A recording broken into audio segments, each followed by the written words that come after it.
যত বড় বিষাক্ত ধর সাপ হোক না কেন, ওনার কাছে খেলার পুতুল।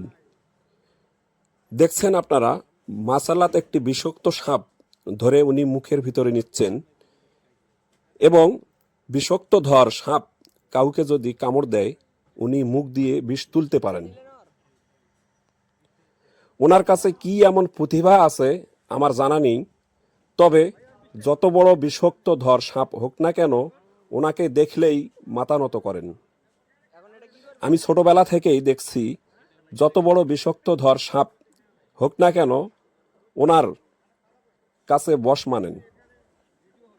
আসলেই সাপ ধরাটা ওনার পেশা নয়, কিন্তু মানুষের উপকার করার জন্য উনি সাপ ধরে থাকেন।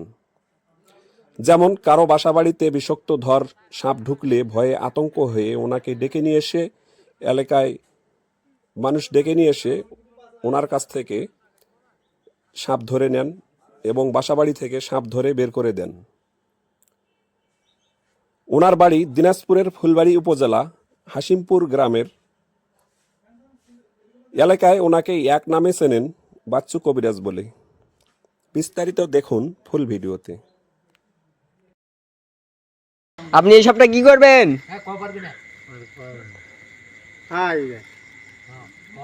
বিষ খাই নিলাম, মুখ বানাম করলে। আরে মেহলাম করে লাভ নাই, তো তুই বিষ খাই দিয়ে।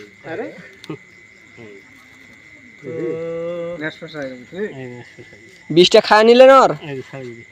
বিষটা খাইছি তো, এই যে আর ফলস কম। ভাই আর বিষটা খালেন তো আপনি? এখন রোগ আসতে পারে না, কোনো রোগ আসতে পারে না। এখন এটা কি করবেন? বুকে চলবে?